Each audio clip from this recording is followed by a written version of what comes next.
Today, some fast food restaurants saying certain items might not be available this summer. What are they short on and why? Cruise line Royal Caribbean says unvaccinated passengers from Florida need travel insurance to cover virus-related expenses or they can't board the ship. And state pensions are short almost $6 trillion. Retirees and taxpayers could be at risk. How do we get here and how do we fix it? That and much more, coming up on NTD Business. Good evening, great to have you with us. I'm Paul Graney. United Airlines is buying 270 new aircraft, its biggest order ever. In fact, it's the biggest order of any airline in more than a decade. There aren't many buyers for new aircraft right now for obvious reasons, so United is in a good position to bargain. It's adding 200 Boeing 737 MAX and 70 Airbus A321neo aircraft. Most of the jets will replace smaller regional planes that carry about 50 passengers each. The list price for the planes is about $35 billion, but analysts believe United got a significant discount.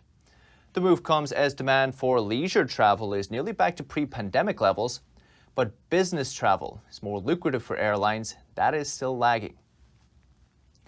And from French fries to ketchup packets, paper bags to chicken wings, a global supply chain disruption is wreaking havoc on the dining industry.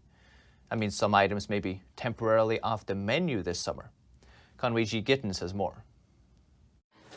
Head out to your local Starbucks for your favorite drink or treat, and you might be met with a sign like this on the door. Quote, "We are currently experiencing temporary outages of some of our food and beverage items. We are happy to help you find an alternative until your favorite item is back. We apologize for the inconvenience." Or maybe it's dinner time and you have Chipotle on the mind. You whip out the app and get ready to order your favorite meal on your phone, and bam, the app informs you of all the items that are not available at your local spot. It's a scenario that is repeating itself all over the world as restaurants large and small grapple with a supply chain disruption.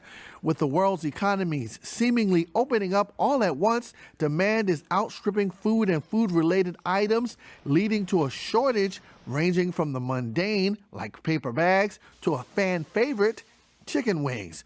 Reuters has surveyed at least 9 fast food chains and restaurant companies and has learned of a changing list of hard-to-find items.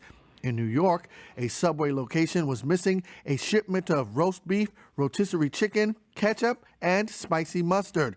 A Wendy's franchise in the southern United States said it only got half of the lettuce it ordered. Some locations of Yum Brand said they keep running out of paper bags.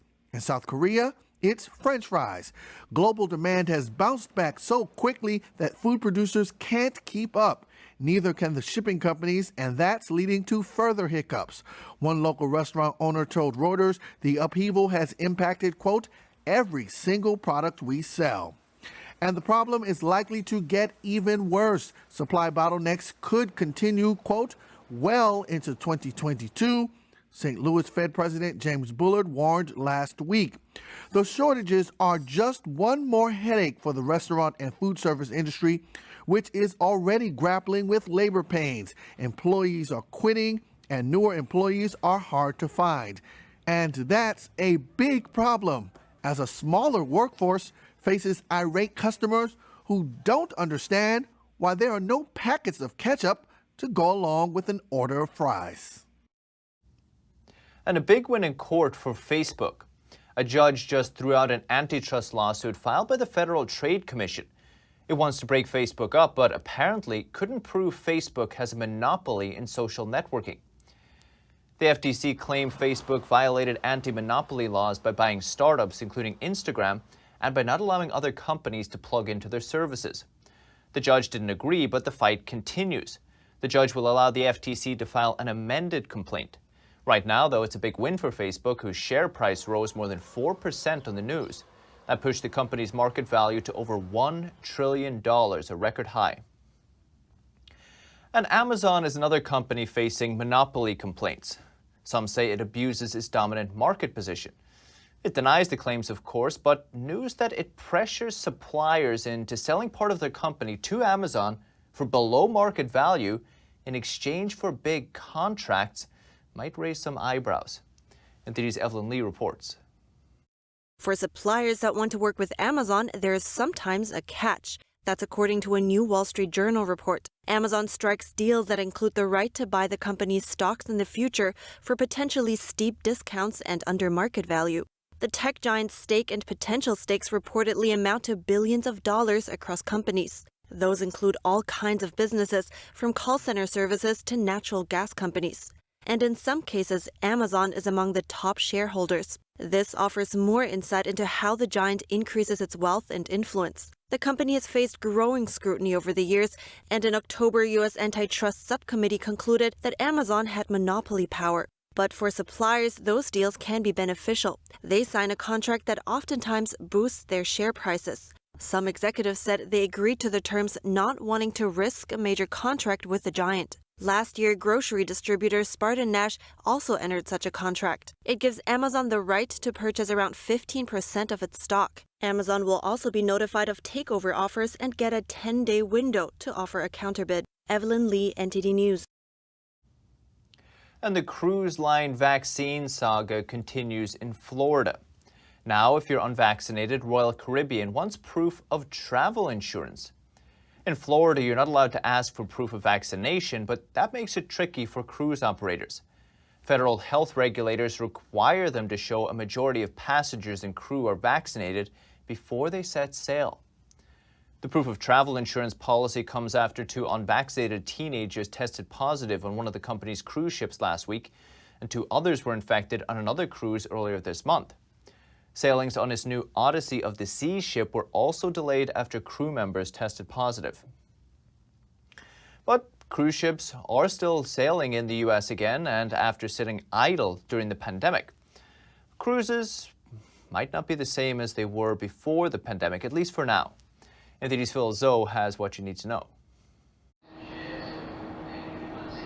Cruise lines in the U.S. are starting to set sail again this summer, but some things won't be the same. Ships are no longer going to be packed like they were pre-COVID because of the social distancing measure. Even the buffet line will be different. When you're going through the buffet line on your favorite cruise, you're no longer going to be able to serve yourself. But cruise planner LaTanya White says that's why there are deals to be had right now. Cruise deals are a mass, right? Because everybody can't wait to get back on the water. They've got deposits for $100 a cabin. I cannot make this up, Phil. One of the passengers couldn't contain herself. I did cartwheels just a minute ago. You missed me. That's how excited I am. One Medicare advisor says they're getting a lot more calls from seniors who are looking forward to cruising again. People are really excited to get back out into the world and experience the world that they've been missing out on. White says there will be healthcare screenings from the moment you pre-board to when you disembark. I hope they have it figured out, and I hope that they keep us all safe. Many U.S. cruise lines will require proof of vaccination or offer perks to the vaccinated. The evidence is people want to get out of their homes. People want to go places and want to do things. And so I think the future is very bright. Cruise ships will be able to identify the vaccinated from the unvaccinated by marking it on passenger wristbands or C-cards. Phil Zoe, NTD News. And as we mentioned yesterday, a new survey shows that 70% of millennials live paycheck to paycheck. But it's not necessarily because they earn less than other generations. NTD's Evelyn Lee explains. A new survey by Payments.com and Lending Club shows that 70% of millennials live paycheck to paycheck. In contrast, only half of Americans and only 40% of baby boomers live paycheck to paycheck. Financial expert Steve Siebold has an explanation for that. The older generations realize that the U.S. government is not going to take care of you. Millennials turn 25 to 40 this year, so age and family status also factor in greatly. According to the report, millennials are at important life stages, starting families or taking on first major purchases. That includes homes or cars, but at the same time, their careers might be less advanced. And the 2008 financial crisis that many graduated into doesn't help. And then the pandemic gave them a second recession and housing crisis. I think that the millennials and everyone for that matter should understand that the U.S. government is in trillions and trillions of dollars in debt. The report says the results might reflect millennials' wants and needs more than their wealth levels. 60% of millennial respondents who earn 6 digits a year said they live paycheck to paycheck. According to accountant Thomas Corley, many fall victim to so-called lifestyle creep. That's when you increase your standard of living to match your increased income. But Siebold says it's important to forego the urge to spend your money right away. Money today invested is worth more than money tomorrow invested because of things like compound interest, especially if you're young. If you're a millennial, you're young, and you've got time for that money to compound over many years. Jonathan Howard, a financial planner at Secure Advisors, says that lifestyle creep is a direct result of one bad habit, not paying attention. He says that maintaining a budget forces you to pay attention, and it's better to start early. Understand things like compound interest. Learn basic investing strategies. So you start to invest your money, because the best thing you have as a millennial is time. Corley says that instant gratification is wired into human nature, so saving money is a habit that needs to form over time. He says that putting off what you want today for something to fall back on in the future will help.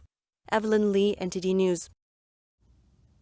And ambitious construction startup Katerra wanted to revolutionize the industry by handling every part of the process.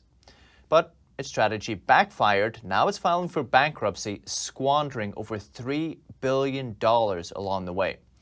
NTD's Colin Fredrickson takes a look at what went wrong. Construction startup Katerra had huge ambitions, aiming to transform the construction industry by doing every single step of the building process all by itself. And the mission was simple. It was to solve the global housing crisis by reducing the cost and complexity of construction. After burning through $3 billion, it filed for bankruptcy in early June. Normally, a general contractor must hire subcontractors to help with a project. Those subcontractors may specialize in concrete, steel, plumbing, energy, etc. But Katerra wanted to generally do everything itself. It planned to use its own parts, made through assembly lines in its own factories, to build. This included windows, walls, even light bulbs. But the goal of integrating the supply chain became expensive. This test case proved unsuccessful. Katerra never, ever generated a profit. Truly unfortunate. Former employees told the Wall Street Journal that Katerra didn't focus on one building type and instead ambitiously built offices, hotels, houses, and apartments of different heights, making it difficult to make parts on a large scale. They said Katerra never succeeded in doing any part of the construction process well, despite hoping to master all of it. The company is currently using Chapter 11 bankruptcy to restructure itself. Colin Fredrickson, NTD News. And AAA says more than 43 million Americans will hit the road this 4th of July weekend. And if you're one of them, it might be tough to find gas. A shortage of tanker drivers and uptick in travel are causing supply chain bottlenecks and shortages. Some areas are already reporting gas shortages, including the Pacific Northwest and Northern California. One trade group reports somewhere between 20 to 25% of tanker trucks are just sitting idle across the country. Industry insiders say there were driver shortages before the pandemic, but the lockdowns forced many drivers to retire or change jobs. And the shortages are pushing prices higher to the highest they've been since 2014. The national average is now $3.10 per gallon. The Supreme Court sided with a pipeline company today in a dispute with New Jersey. It's over land the company needs for a natural gas pipeline. In a 5-4 ruling, the High Court determined that PennEast can seize state-owned lands to build a natural gas pipeline between New Jersey and Pennsylvania. The pipeline aims to link a gas production site with markets in New Jersey, New York, and Pennsylvania. And PennEast says it would transport around 1 billion cubic feet of natural gas per day. The ruling, though, doesn't end litigation over the pipeline. A separate challenge to the pipeline is pending in a federal appeals court in Washington. State government pensions are short $5.8 trillion. It's according to a new report from the American Legislative Exchange Council. It says the unfunded liabilities are a looming threat to the state's financial health, not to mention taxpayers and retirees. Most government plans are defined benefit, which means workers are guaranteed a fixed windfall at retirement. There's no savings or contributions along the way. You can see how that might be hard to manage. ALEC's Jonathan Williams says states should adopt a 401k style plan where the employee, or sometimes the employer, will put money aside each week or month or year for the workers' pension. Asked Williams, so it's not just that the pensions are too generous, it's how they're managed that's the problem. Well, a new model is absolutely needed, and it's one that the private sector has proven that's worked because it's immediately funded. There's no games that are played around the accounting or unfunding.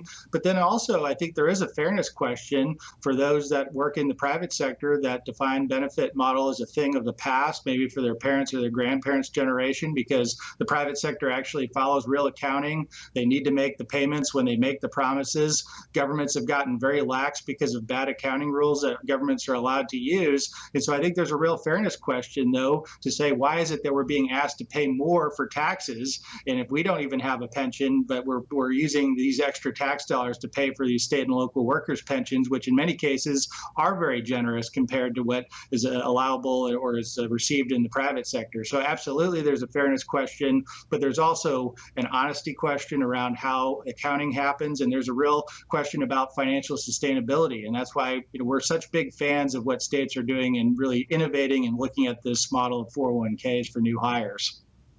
So do you feel that it is the taxpayer that's at risk, or is it the retirees?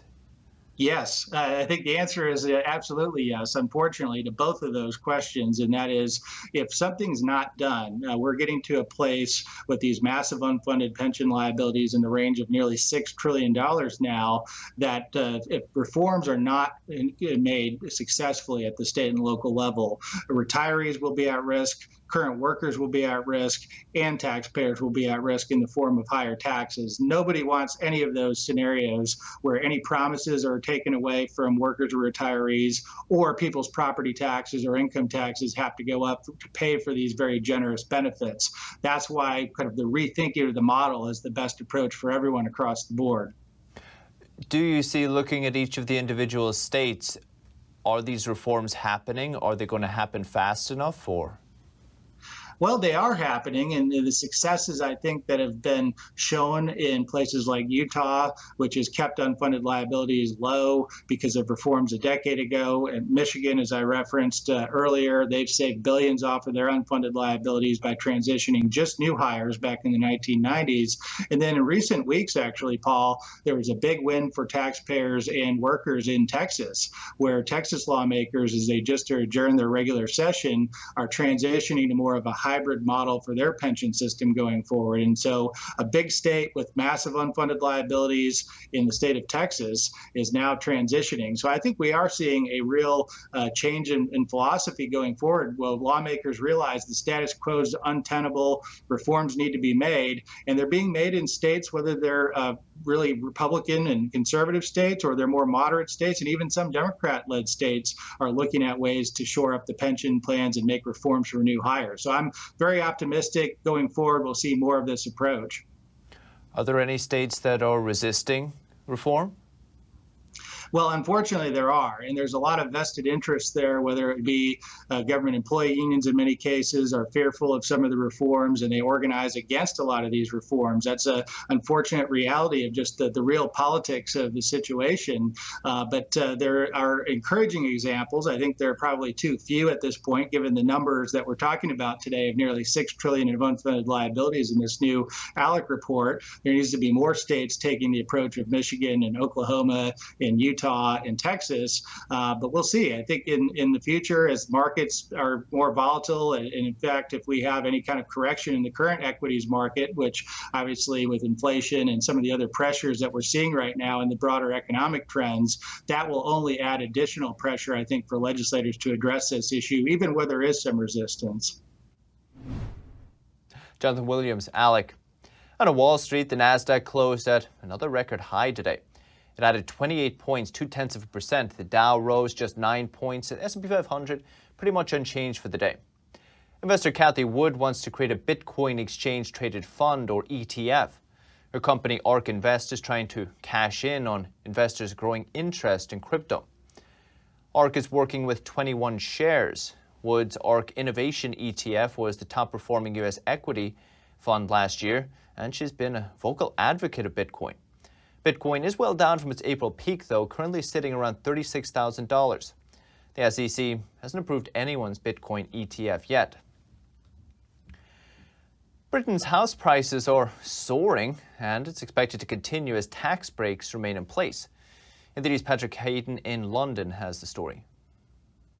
British house prices increased 13.4% from June 2020. That's the biggest jump in more than 16 years. Lender Nationwide says it expects demand to stay strong as the government tax break is still in place. One property expert agrees. In my view, I think the price rises will continue, and particularly as we have this imbalance of supply and demand. Supply is at a 17-year low, and in fact, since records began, the lowest number of houses currently on the market. Month-on-month prices show a 0.7% rise from May. Current trends show people still moving away from cities. We continue to see an abundance of cheap money.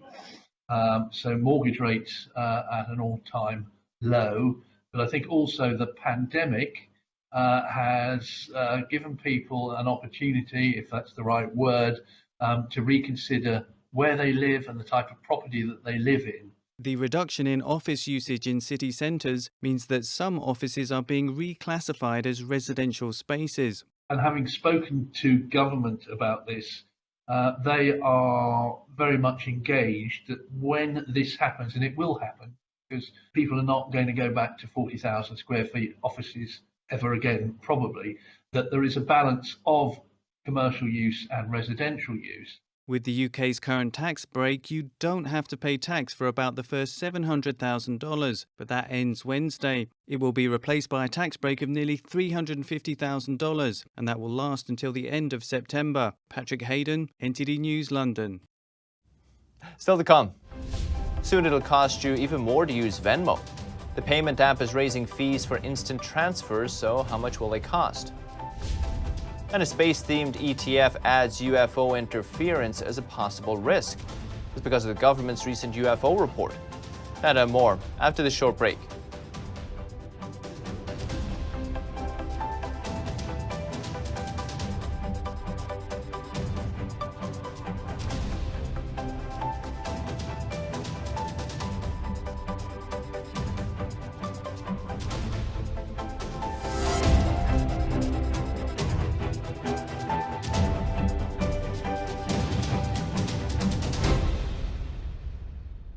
Hello, I'm Mike Lindell, inventor of MyPillow. Thanks to your support, you've helped make MyPillow become one of the fastest growing companies in America. Over the last 12 years, you've helped MyPillow create thousands of jobs right here in the USA. When I got MyPillow, I'm asleep almost immediately. I stay asleep at night and I wake up more well-rested in the morning. That's why I invented MyPillow. My patented fill adjusts to your exact individual needs and helps keep your neck supported and aligned. I'm interrupting this commercial right now. Retailers have canceled MyPillow, and to thank you for your support, I'm going to pass the savings directly on to you. For example, you get my 6-piece towel sets, regular $109.99, now only $44.98, or MyPillow dog beds for as low as $19.99 with your promo code. For the best night's sleep in the whole wide world, visit MyPillow.com. Hi folks, Joe Namath here, and if you're on Medicare, this is important. You're now entitled to eliminate copays and get dental care, dentures, eyeglasses, prescription coverage, in-home aids, unlimited transportation, and home-delivered meals, all at no additional cost. Plus, your zip code may have coverage with the Give Back benefit that adds money back to your Social Security check every month. I called to get dental, transportation, meals, and the Give Back benefit. With this virus situation, I called to get everything I'm entitled to. I couldn't believe I was missing out on so many benefits. With the uncertainty of the virus, you need to get everything you're entitled to. Millions of people have trusted the Medicare Coverage Helpline. You can too. Call now. It's free. Call 1-800-764-1930. That's 1-800-764-1930 now.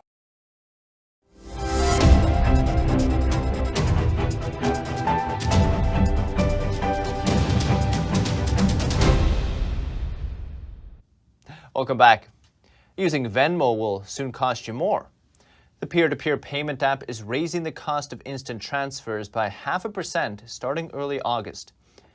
Instant transfer gives Venmo users quick access to funds by allowing them to transfer the money to a bank account or debit card within half an hour. Venmo is also raising its maximum fee from $10 to $15, and starting July 20th, it'll start charging sellers who receive payment for goods and services through the app a fee of 1.9% plus 10 cents. And a space-themed ETF has added UFO interference as a risk to fund performance. The change comes after the release of U.S. government report on UFO sightings. The Procure Space ETF tracks companies in the space industry, including those dealings in satellites, space-based intelligence services, rocket operations, and space hardware. The company says some companies could potentially be impacted by unidentified aerial phenomena. The manager of the ETF says the government's UFO report pushed him to make the call. The ETF launched in 2019 and has around $130 million under its management. It's risen almost 24% year to date. And after the pandemic put the Cannes Film Festival on hold last year, relieved hotels and restaurants are gearing up for next month's return. Bookings are rising, but it isn't business as usual just yet. Kira Lee reports. Cannes is building up for the return of the world's biggest film festival, but it's not quite business as usual. After the global health crisis put paid to the summer showpiece in 2020, the event returns from the 6th of July, but under strict social distancing and infection controls. Beachfront restaurant owner Annie Coutard, though, says she expects a rebirth of the festival. The restaurant's usual clientele includes film critics taking breakfast after early showings and VIPs eager to mingle on cocktail nights. Last year we had a season without a festival, she said. So for us it is a truly bright spell for the economy and for the city. Sean Penn and Wes Anderson are among the Hollywood heavy hitters vying for the spotlight this year. But with some international travel restrictions still in place, more visitors are expected to be French rather than high-spending foreigners. Lucille Falguer is director of the M Gallery Hotel on the beachfront. Before, 50% of our clients were international and 50% local. Now that's been turned upside down. We are of course missing the Americans, the British, the Italians, who were here during previous festivals. Businesses, though, are taking a half-glass-full approach. Most just relieved to be opened at all, considering France's restrictions only eased last week. That's the latest business updates for today. You can still catch NTD Evening News with Stephanie Cox. That's at 6:30 p.m. Eastern. For NTD Business, that's all for today. Thank you for watching. We'll see you tomorrow.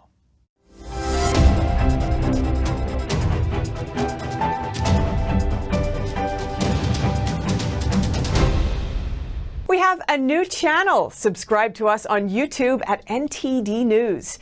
Get the highlights of our news broadcast and the most important headlines that we curate especially for you. Don't let YouTube decide what information you get. That's your choice. YouTube is deleting our videos and cuts you off from a source of honest reporting. Make sure you don't lose access to NTD's news content, and take a quick moment to subscribe to our newsletter so no matter what happens here, you'll keep your access to a trustworthy news source.